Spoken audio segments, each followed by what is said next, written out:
కళలకు పుట్టినటువంటి భారతదేశంలో మహోన్నతమైన కళలు, ఆ కళలలో జానపద కళారూపాల్లో ఒక అత్యుత్తమమైనటువంటి మేలిమి రత్నమే తూర్పు భాగవతం.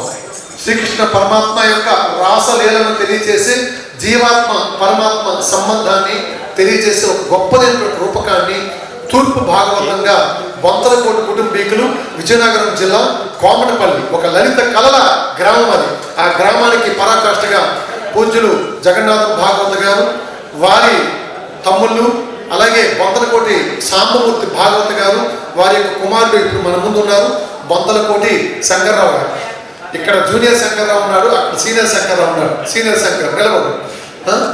అలా వీరి కుటుంబం ఈ ప్రత్యేకమైన కార్యక్రమంలో సార్థక మరి వారి యొక్క బర్త్ యానివర్సరీని దృష్టిలో పెట్టుకొని శ్రీ శతపతి వెంకటేశ్వర గారు, డాక్టర్ శతపతి వెంకటేశ్వర గారి యొక్క మెమరీ మీదుగా నేషనల్ గ్లోరీ అవార్డ్ పురస్కార కార్యక్రమంలో మొట్టమొదటి అంశంగా అంతరించిపోతున్నటువంటి ఈ మహనీయ కళలు. మొన్ననే మనకి దసరా వేడుకలు అయ్యాయి.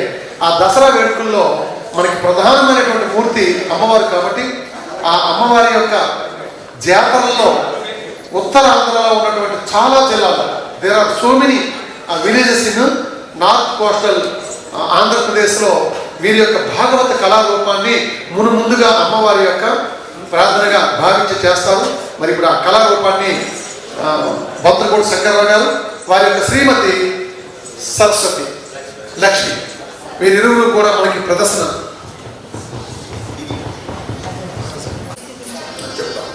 చక్కగా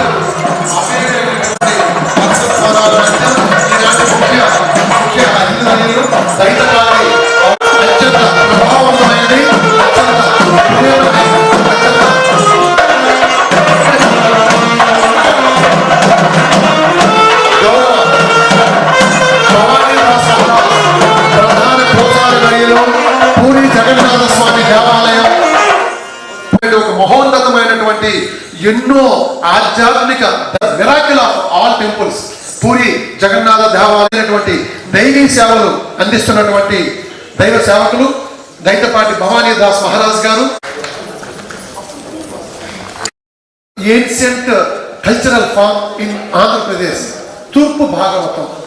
it is the dialogue between lord Krishna and Satya. సిడిసిలో చాలా కీలకమైన పాత్ర కూడా పోషించారండి. He is the part and parcel of CDC. Madam ఇది విషయం మీ యొక్క ఈ భాగవత కళారూపాన్ని ప్రదర్శించవలసిన కోరుతున్నాను. అమ్మా సత్య, నువ్వెంతగానో ప్రేమిస్తున్న శ్రీకృష్ణ స్వామి వారు ఇది విడిచిపెట్టగల కారణం చెప్పగలవమ్మా? మాధవి, నాకు నా స్వామికి జరిగే కలహకారణం చెప్పమంటావా? చెప్పమ్మా. మాధవి, పడకటెంటు రహస్యం ఏమైనా చెప్పమంటావే? చెప్పాలమ్మా. మాధవి, చెప్పలేకపోతున్నానే. చెప్పాలమ్మా. ఒకనాడు పడకటెంటిలో చక్క చక్క రుచి ముగ్గుర మెదుట సయ్యడలిడి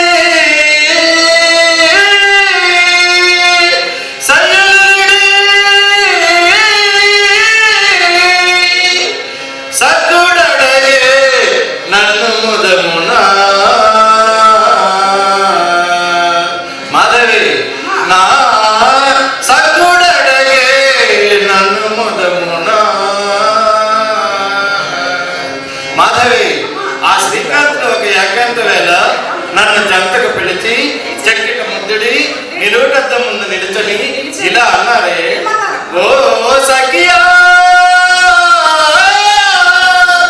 ఓ సఖియా, మనలోన మిగులు చక్కనులెవరే, మనలోన మిగులు చక్కనులెవరే. బామా, నీవు చక్కనా నేను చక్కనా అని అడిగారే.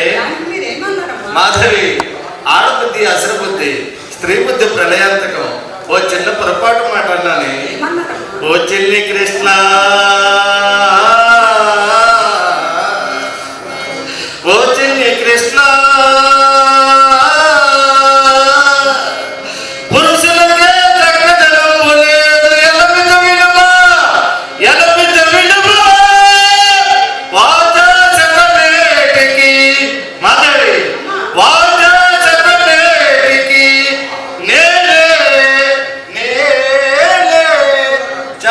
చక్కని దానంచు ఎలమితో నంటినే నేనే చక్కని దానంచు ఎలమితో నంటినే. ఎంత పొరపాటు మాట అన్నావమ్మా. స్వామివారి కంటే అందంగా ఉన్నాను అంటాం, పొరపాటు కదమ్మా. మాధవి, నేను అందంగా ఉంటే వారికి అందం కాదటి. మాధవి, ఏదో ఆడపతి చేత అలా అన్నానే కానీ ఇక్కడికి వచ్చేటటువంటి కళాభిమానులకు మాదొక చిన్న విజ్ఞప్తి. మా బొంతలకోటి వారి వంశంలో 13 తరాలుగా 200 సంవత్సరాలు అంటే 200 years నుంచి కూడాను బొంతలకోటి వారి వంశంలో ఈ కళ ప్రదర్శించబడుతూ వస్తూ ఉంది. నేటికి నాది 13వ తరం. మేము ప్రొఫెషనల్ ఆర్టిస్టులం. సిడిసిలో ఎప్పటికీ కూడాను మేము వాలంటీర్స్గానే పనిచేస్తూనే ఉన్నాము. గౌరవనీయులు మా పువ్వుల శ్రీనివాసరావు గారు, జయశ్రీరాజ్ మాస్టర్ గారు, మా అన్నయ్య గారు డాక్టర్ శంకర్రావు గారు, ప్రవీణ్ మాస్టర్ గారు, ఇంతమంది విజ్ఞుల ముందు మాకు ఈ ప్రదర్శనకు అవకాశం కల్పించినటువంటి ముఖ్యమైనటువంటి వ్యక్తి మా గురువర్యులు శ్రీ వర్మ గారి ముందు మాకు ఈ ప్రదర్శనకు, అలాగే పూరి ప్రధాన వారి ముందు నిజంగా ఇది ఆ శ్రీకృష్ణ స్వామి వారు మాకు ప్రసాదించినటువంటి కానుకగా భావిస్తున్నాం. ఇది మేము ప్రొఫెషనల్ ఆర్టిస్టులు, మాకు ఇది తప్ప వేరే జీవనాధారం లేదు. ప్రతి ఒక్కరూ కూడాను మీరు మమ్మల్ని ఆశీర్వదించి మమ్మల్ని మా కళను ప్రోత్సహించాలని కోరుచు మాకు ఇచ్చినటువంటి ఈ అవకాశాన్ని ఈ విధంగా వినియోగించుకోవడం జరిగింది. ముఖ్యంగా మేడం గారు, అన్నపూర్ణ మేడం గారికి, మా గురువు గారు మాకు ఎన్జిఓ సెక్టర్లో ఓనమాలు నేర్పి మమ్మల్ని ఈరోజు సమాజంలో గుర్తింపు పొందినటువంటి వ్యక్తులుగా తీర్చిదిద్దినటువంటి గౌరవనీయులు శతపతి వెంకటేశ్వరరావు గారికి ఈ సందర్భంగా మా వారిని స్మరించుకుంటూ మాకు అవకాశం కల్పించిన మీ అంతమందికి కూడాను ధన్యవాదాలు తెలియజేసుకుంటున్నాం. Thank you.